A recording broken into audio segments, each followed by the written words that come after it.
Hi everyone, this is Diana Layton, Youth Librarian at the Mark and Emily Turner Memorial Library in Prescott, Maine, here to present my September 2010 Teen Book Talk, where I'll be talking about Just Listen by Sarah Dessen.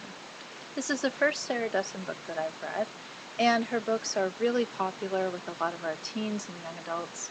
I think in large part because they have all these different dramatic elements, and Just Listen is no exception.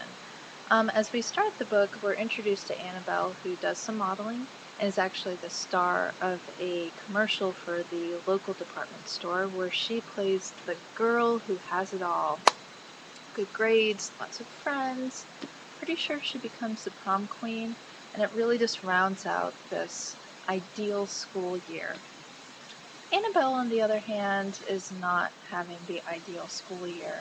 As we follow her to the first day of school, we see that she's quickly confronted by her former best friend Sophie, who is really unhappy with her, to say the least, and makes this really clear.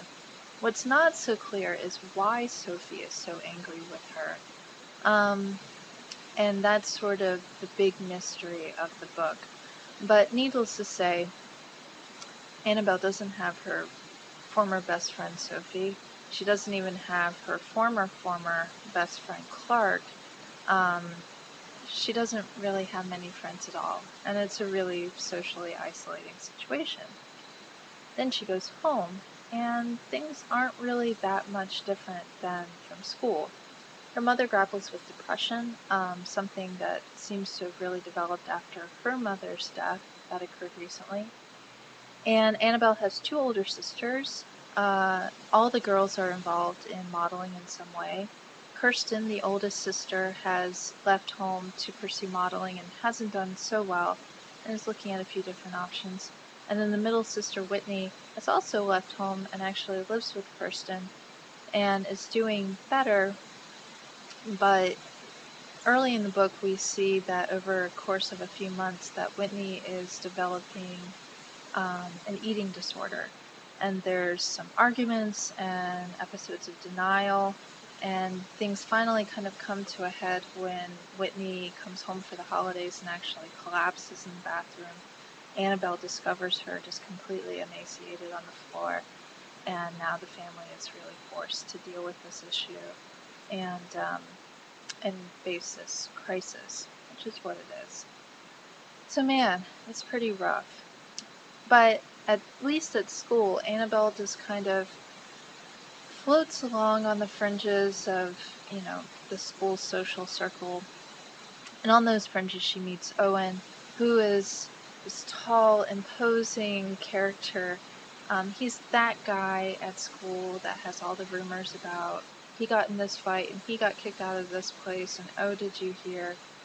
So he's really intimidating, and a lot of the other students don't want to talk with him or deal with him.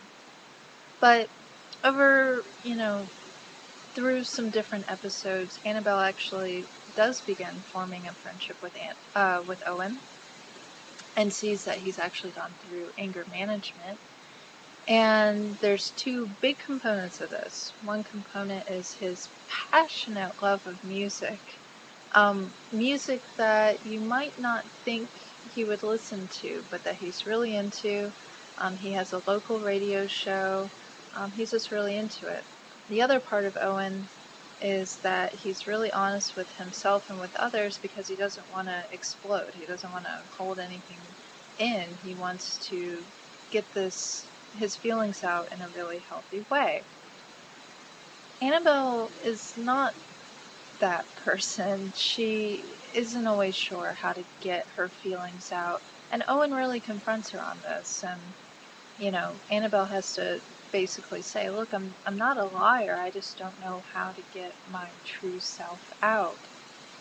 And so they continue to work on this through the course of their friendship, which of course becomes a little bit more than a friendship. And so that's a huge part of the book. And then of course taking a look at how Annabelle is navigating her home life and her sister's recovery, and of course this deal with Sophie and what happened, and we kind of get a look at all of these elements through flashbacks and all these different things and start working away at these different mysteries of what's going on and how did Annabelle get here and how can she move forward, because that's the big thing. How does she learn to just listen? Which is actually something that Owen brings up. At some point he says, don't think and don't judge, just listen. And in this case, it was referring to a mix CD that he had made her. But what it's really saying is that, of course, Annabelle has to learn how to just listen to herself. And again, there's all these different components. There's a lot of different characters.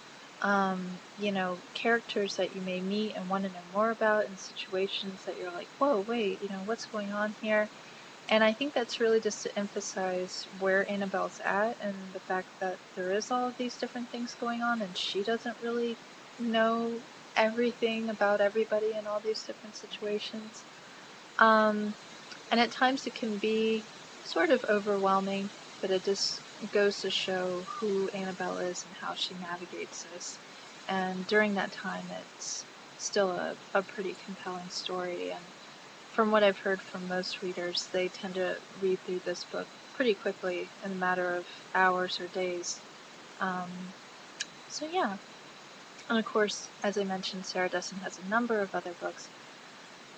Her readers tend to always have their personal favorites, so you may, if you read this one and like it, you may want to read through the other ones and see how you feel about it. But we have most of them here at the library, so I encourage you to stop by and check them out. I'm going to leave it there for this month, and I will see you guys next month. Bye!